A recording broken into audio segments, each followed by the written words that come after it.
Está no ar mais um programa, Um Salto para o Futuro. Hoje veremos que o êxito ou o fracasso do aluno, principalmente do aluno das classes populares, depende de como se equaciona a relação entre identidade cultural e itinerário educativo. A escola deve ser local como ponto de partida, mas intercultural como ponto de chegada.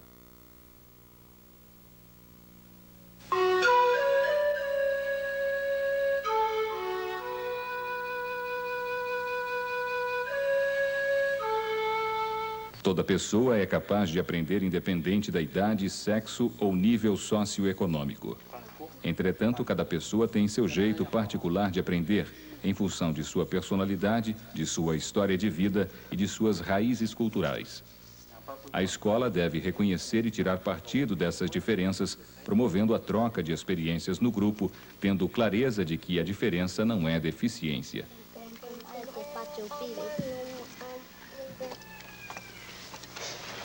Mata quá. Tiana. Tiana. Canoa.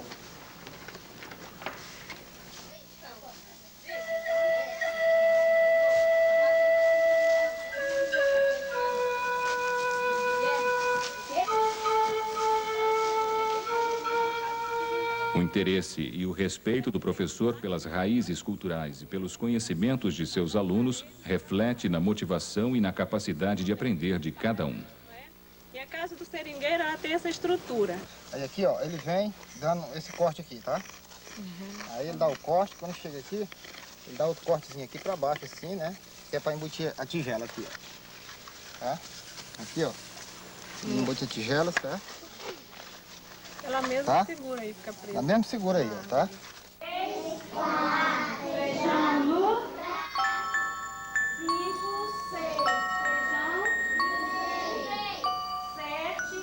Existe no município de Aracati 2 calendários oficiais que têm os mesmos dias letivos e carga horária iguais.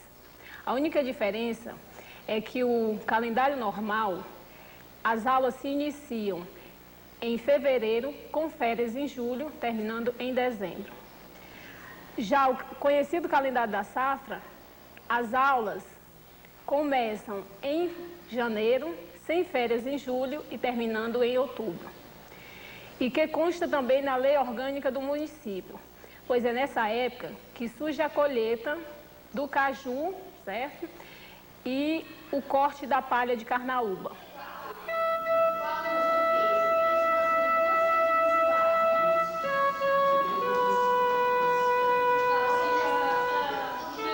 Nós pensamos o modelo em relação à escola, ele surgiu na necessidade do homem do campo, ou de se criar uma nova pedagogia onde que o homem do campo ele tivesse voz, se fosse respeitado de alguma forma a cultura do homem do campo, né? Embora que hoje, com toda a tecnologia, mas o homem do campo ainda conserva alguns valores que são diferentes do homem da cidade.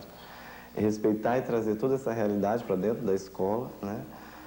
Como já foi colocado, a partir dessa realidade, a gente começar a trabalhar os valores inerentes a essa atividade.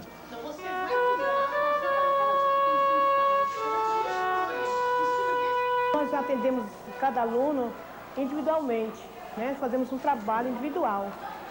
E então está tendo muito retorno, porque eles estão aprendendo cada dia mais, né? Principalmente na dificuldade que eles se encontram, ou leitura, ou escrita, até mesmo a matemática. Nós vamos de encontro com a dificuldade que a criança apresenta. Chega até nós, chega até a minha, aquela dificuldade da escrita, eu pego várias atividades diferentes, vários textos diferentes, então com aquilo eles têm que incentivado, né, a procura da leitura, né? Cada dia mais eles estão aprendendo, cada dia mais eles querem ler, cada dia mais querem escrever. É muito bom, muito gratificante.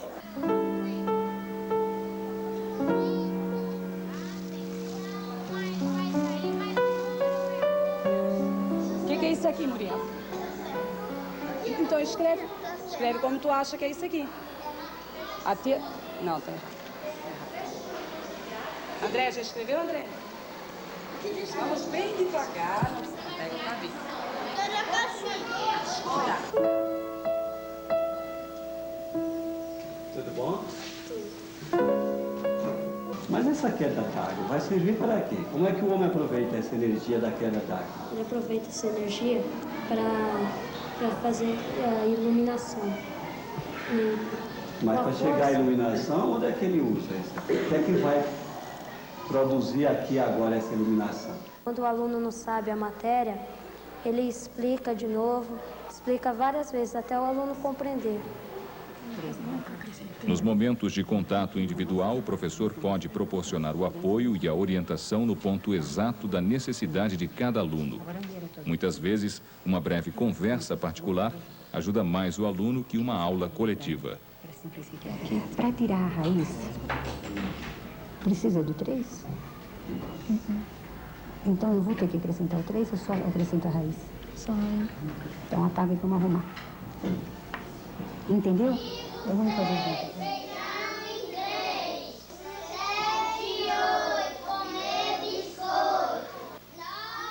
As crianças das séries iniciais necessitam de mais apoio e ajuda do professor para realizar melhor suas tarefas.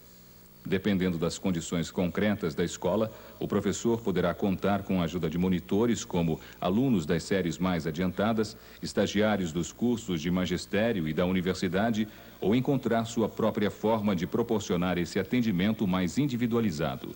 Na escola, nós temos a experiência de termos 2 professoras na mesma sala de aula. Isso ocorreu porque a gente acredita que toda criança ela tem o direito de aprender.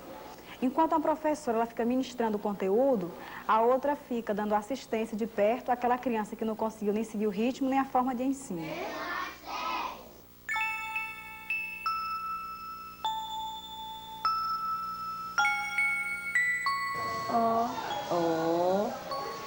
Pato. Mas assim, como é que nós vamos? Como é que a gente encontra nos livros as frases? O pato nada na... Lá. Esse na é aqui? O desenvolvimento da autoestima é condição básica para a aprendizagem. Por isso, é fundamental criar na sala de aula um clima acolhedor, onde todos se sintam importantes, aceitos e reconhecidos. Para conversar sobre o tema Escola Cidadã, uma escola, muitas culturas, estão conosco a professora Márcia Moraes, da UERJ, e o professor Moacir Gadotti, da USP e do Instituto Paulo Freire. Também estão conosco colegas do estado do Rio Grande do Sul e da Bahia. Como a questão da multiculturalidade deve ser considerada na hora de se elaborar os currículos escolares? Se você deseja participar, fique atento aos nossos números. Um salto para o futuro, um programa interativo. Participe ligando para 532-1900 e 263-3377, pelo fax 224-5135 ou através da internet pelo endereço frp@frp.gov.br. Uma escola, muitas culturas é o nosso tema de hoje. E é o 7º e encerra essa série sobre Escola Cidadã, projeto político-pedagógico da escola. Uma espécie de síntese. E a gente poderia falar numa cultura da diversidade, numa ética da diversidade e numa educação para a diversidade. O que seria isso concretamente e em que medida a gente não corre o risco, numa sociedade tão desigual quanto a nossa, de confundir diversidade com desigualdade inaceitável? Olha, eu acho que a gente precisa entender esse conceito porque ele é ambíguo, como todos os conceitos, né? A ideia da diferença, a gente tem que entender porque existem diferenças e diferenças, né? Se você pega a diferença relacionada com a raiz da identidade da pessoa, então há uma diferença entre homem e mulher, a primeira diferença de gênero, né? Há diferenças étnico-culturais. Se você pega o povo brasileiro, essa síntese do povo brasileiro, que é uma síntese de indianidade, os indígenas pré-colombianos que formaram a primeira raiz do Brasil, a negritude que chegou com os povos e nações afro-brasileiros, né, os negros, e a influência europeia, que seria a branquitude, digamos, né? Isso compõe esse país híbrido. Então, essas diferenças são bonitas, não é? São maravilhosas, são a riqueza da humanidade. Agora, existem outras diferenças, por exemplo, as diferenças de classe. Enquanto as diferenças étnico-culturais e de gênero são a riqueza da humanidade, as diferenças de classe, são inaceitáveis, são a pobreza da humanidade. O que é uma educação multicultural nesse sentido? A educação multicultural, ela educa o nosso olhar e os nossos sentimentos para ver as diferenças e ver as diferenças dentro dessas próprias diferenças. Não é? Nesse sentido, então, precisamos de uma escola com muitas culturas, porque seria uma escola muito pobre aquela que ensinasse apenas uma cultura e que não tivesse o olhar aberto para outras culturas. Não significa ecletismo, pegar um pouquinho de cada cultura, não. Significa diálogo. Você tem que ter a sua identidade, ter a sua posição e dialogar com as outras culturas. Ô, Márcia, o que, na sua visão, dificulta ou impede ou ajuda para que na escola, no processo curricular, no processo pedagógico, se leve em conta a diversidade e a multiculturalidade? Olha, eu sinceramente acho que existe uma série de problemas que bloqueiam o desenvolvimento de uma cultura multicultural, não só de uma cultura multicultural, como também de qualquer prática educacional em termos multiculturais. Eu poderia enumerar algumas. A primeira, sem dúvida nenhuma, a meu ver, é a questão do livro didático, usado como uma verdade única e inquestionável. Quer dizer, e o livro didático, o que acontece com o livro didático? Ele apresenta uma mega narrativa que não pertence às classes populares, por exemplo. Eles pertencem a uma minoria privilegiada. Posso até dar um exemplo bem concreto com relação a isso. Por exemplo, livros matemáticos, livros didáticos de matemática, em que o conceito a ser ensinado é o conceito de área. Então, todos têm que colocar azulejos em suas piscinas ou carpetes em suas salas. Quer dizer, o conceito de área, que pode ser feito de várias formas, é feito só nesse tipo de coisa. Uma outra coisa que bloqueia a realização de uma educação multicultural é o objetivo de enquadrar os alunos numa visão específica de mundo. Então, o aluno tem que ter aquela visão para que ele seja considerado um cidadão adequado. O outro problema também é a tentativa de reduzir as diferenças em termos de festividades culturais, ou em termos de comemoração do dia disso ou do dia daquilo. Então, hoje é o dia do índio, todo mundo vai sair de peninha na cabeça, achando que com isso estamos respeitando a diversidade cultural, ou estamos ensinando até alguma coisa para os nossos alunos em termos de diversidade cultural. Agora, um problema que para mim é fundamental é a questão do currículo fragmentado. Quer dizer, não adianta você ter um currículo em que a educação, agora é hora da educação multicultural. Você me lembra até um dia que você falou que agora é hora da escola cidadã e quem não estiver aqui será expulso, né? Quer dizer, é exatamente isso, não é a hora de fazer educação multicultural. A educação multicultural é um projeto político-pedagógico, é um projeto de escola também. Zé, depois nós vamos voltar à questão, digamos, a questão da multiculturalidade, a diferença e a questão do poder e a política. Mas o tema é um tema controverso e complexo, aparentemente simples. Os colegas de Porto Alegre querem nos ajudar nesse debate. Ieda Otto-Lameson, Procuradora da República. Eu fui procurada na Procuradoria da República aqui em Porto Alegre por um grupo de índios que exigia o cumprimento do preceito constitucional de garantia do direito subjetivo público à educação. Mas, além de quererem a educação, eles exigiam uma educação de qualidade.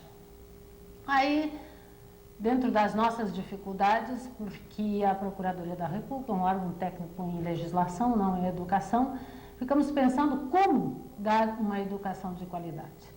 E aí nos deparamos no sistema estadual de ensino, junto à Secretaria de Educação, com diversas dificuldades. Entre elas, a falta de um espaço próprio, especialmente para os índios. Depois, a falta de pessoal capacitado para atuar nessas áreas. E terceiro, a falta de aceitação pelas comunidades políticas, como o município, dessas comunidades indígenas, desses povos, dessas minorias culturais. Lendo o texto que nos foi ofertado para esse debate, eu vi que tem muitas ideias, como o fortalecimento de grupos que trabalham com currículo, a mudança e autonomia curricular, o trabalho escola coletiva e solidária visando uma educação com a diversidade, mas na prática isso é muito difícil de acontecer. Deparamos com diversos impedimentos. E faço uma pergunta aos educadores que estão conosco nesse debate. Como trabalhar o rompimento de uma estrutura de conhecimento com uma estrutura burocrática administrativa que dificulta esse rompimento? Eu pergunto se numa área indígena, tem 5.000 índios falando a língua caigangue, como acontece aqui no Rio Grande do Sul, uma escola da municipalidade quisesse incluir no seu currículo a língua caigangue, seria fácil? Creio que não. Bom, eu tenho uma experiência para contar para a Ieda que, na época em que eu fui chefe de gabinete do professor Paulo Freire, na Secretaria de Educação em São Paulo, nós fomos procurados também por uma aldeia Guarani. É a aldeia Guarani que fica no Morro da Saudade, em São Paulo. Também na capital de São Paulo tem uma aldeia Guarani, uma reserva indígena. E nós construímos um centro cultural, quer dizer, com apoio da prefeitura e apoio de outras entidades, e iniciamos uma escola bilíngue, porque aquela aldeia, aquele grupo trabalhava, as crianças só sabiam falar o Guarani. Então, eu acho que é um desafio, mas havendo vontade política e sendo, sobretudo, estando atentos aos problemas dos índios, ao problema das minorias, quando os governantes são procurados, eles tendo uma visão, como disse, se nós reeducarmos o olhar, temos que reeducar o olhar do soberano também, do governante, para que ele possa atender e há condições desde que haja vontade política. Eu incluiria nisso tudo que você acabou de falar, a questão de novamente querer dar a determinado grupo de pessoas, aos alunos, sejam eles índios ou não, uma formatação específica. Quer dizer, as pessoas não têm que ser iguais para compartilhar o mesmo espaço, para compartilhar o processo educacional. E isso é um problema sério que nós temos a enfrentar. Uma questão que eu acho fundamental, por exemplo, é estabelecermos processos educacionais que sejam bilíngues, sim. Quer dizer, nós precisamos ver dentro dessa comunidade indígena, por exemplo, se haveria possibilidade de outras pessoas desta comunidade auxiliarem nesse relacionamento bilíngue. Eu acho, Márcia, que deveríamos trabalhar essa questão da multiculturalidade. Nós temos um currículo nacional monocultural. Essa é a dificuldade apresentada pela Ieda, né? E a dificuldade de trabalhar com um currículo multicultural. Quer dizer, nós não temos uma tradição na história da educação brasileira de trabalhar com a multiculturalidade. Porque, nesse sentido, poderíamos dizer que há cidadanias diferenciadas, né? E que se refletem nisso, há cidadãos e outros cidadãos. O pessoal da Bahia, os nossos colegas da Bahia, querem entrar também no debate. Eu sou Yara, trabalho com a classe de educação infantil da Escola Geral do Bispo dos Santos e percebo na prática pedagógica que a questão racial, quando é enfatizada em sala de aula, ela gira muita polêmica. Em torno disso, eu queria saber como o professor pode trabalhar em sala de aula essa questão racial, se muitas vezes dentro dele ele ainda não desenvolveu os seus próprios preconceitos. Eu acho a pergunta assim, fantástica. Bem, o que é o tema dessa pergunta é a questão da diferença, né? Então, nós precisamos reavaliar o que nós temos como o conceito da diferença. A diferença, ela tem sido analisada sempre como alguma coisa prejudicial, como alguma coisa a ser desvalorizada, como se o outro fosse uma coisa estranha. A diferença, ela não é uma ameaça, mas ela é necessária para haver uma educação multicultural. Então, a diferença, ela não é única, isolada, num tempo e no espaço. A diferença, ela está entre nós. Quer dizer, eu sou diferente de alguém porque alguém também é diferente de mim. Eu não sou diferente sozinha. Só que as pessoas começaram a rotular determinadas coisas e tudo aquilo que não está idêntico àquele rótulo, né, aquela norma, aquele senso comum que as classes dominantes fizeram com que nós acreditássemos que era o correto, então esse é o desvio, esse é o diferente, esse é o anormal, esse é o marginal. Então, eu acho que o que é importante nesse sentido da educação multicultural é você trabalhar essas diferenças rearticulando essas identidades sociais. Eu acho que as duas questões da Yara e da Ieda, né, que colocam de fato a questão do índio e a questão do negro, vão chamar a atenção para uma questão da sociedade brasileira. Quer dizer, essa diferença, como o Gadotti se referia, que são diferenças ricas, são culturas milenares, elas se diluem por um problema de violência, da exclusão desses grupos sociais na forma de serem integrados socialmente. Me parece isso importante, até nós temos um exemplo dramático, ainda que situado no tempo, do índio Galdino, que é incendiado em Brasília, e que o psicanalista Jurandir Freire chama atenção e que, de certa forma, a sociedade brasileira não entendeu muito, que é uma cultura da exclusão e que faz com que isso se reflita em todas as instituições, até na igreja, de certa forma, na escola, nos quartéis. Então, me parece que este é um ponto crucial para entender as questões da Yolanda, da promotora, e da Yara. Porque a política da diferença, dentro de uma perspectiva multicultural, de educação multicultural, o que ela vai fazer é compreender, engajar e transformar essas diversas histórias, essas diversas narrativas. Quer dizer, nós precisamos ampliar o conceito de cultura. Cultura não é só representado por grupos de pessoas que se vestem de forma diferente ou que têm uma alimentação diferente. A cultura é uma série de grupos, né, que variam em gênero, em orientação sexual, em raça, enfim, uma série de coisas, e que, quer dizer, todas essas coisas estão juntas nessa efervescência social, e nós precisamos saber como articular essa efervescência cultural. Tá. Voltamos a falar com os colegas de Porto Alegre.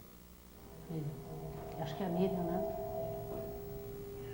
Bom, dando continuidade, né, nesse diálogo, meu nome é Miriam, sou antropóloga da Procuradoria e a gente está tendo a feliz oportunidade de acompanhar justamente um processo de construção de uma escola, né, digamos que tem um princípio norteador da escola que queremos em relação às escolas indígenas no Rio Grande do Sul. Quer dizer, existe todo um trabalho de uma equipe, né, de pessoas que estão ligadas ao Núcleo de Educação Indígena, que funciona junto à Secretaria de Educação.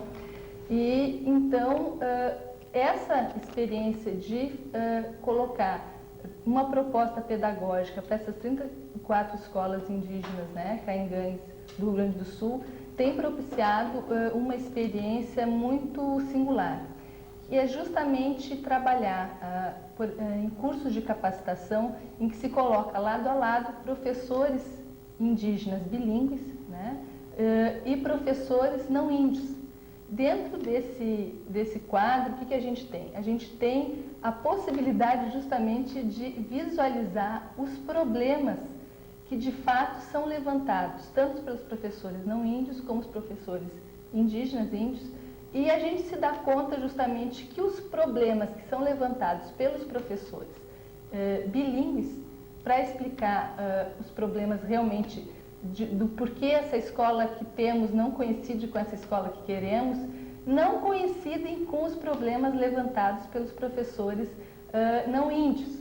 Então, a gente começa a se dar conta justamente que o que é colocado como problema para os professores, em geral, é que o processo, né, a aprendizagem, ele não se dá justamente por questões de problemas cognitivos e a questão do rendimento. E nesses cursos de capacitação, o que está acontecendo é justamente uma desconstrução, porque esses professores são colocados diante dos professores bilíngues num diálogo e os bilíngues não colocam isso como problema.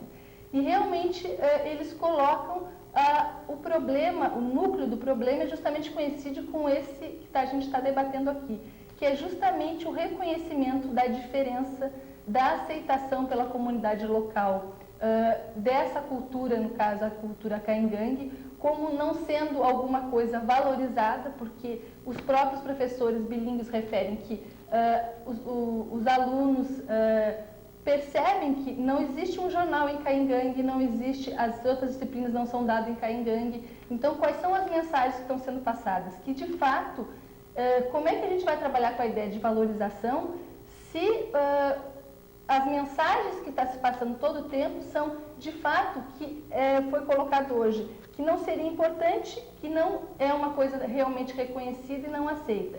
Bom, com esse diálogo, o que aconteceu foi justamente que esses professores não índios tiveram que se dar conta do que a gente chamou realmente dessa desconstrução, esse reconhecimento do outro, a partir da experiência de colocar no mesmo curso esses dois professores. E o que aconteceu foi, de fato, o pleito dos professores bilíngues, inclusive, que os outros professores passassem também a operar como professores pesquisadores, que eles também fossem professores motivados a pensar essa história dessa criança, colocar histórias da comunidade nesse currículo. Então, uma das experiências que a gente está, digamos assim, colocando até como uma alternativa dessa tentativa de reconhecimento da diferença, da valorização, é justamente tentar motivar não só a população local, a sociedade envolvente, a colocar não só nas escolas indígenas a problemática, quer dizer, os problemas reais que aquela população está colocando como sendo importante discutir, mas também com que possa, nas outras escolas, que essas outras escolas também possam discutir problemas digamos, das sociedades que estão interagindo, né? Então, a minha pergunta seria, a gente percebeu que isso, de fato, foi uma motivação para os professores a trabalhar esse reconhecimento da diferença.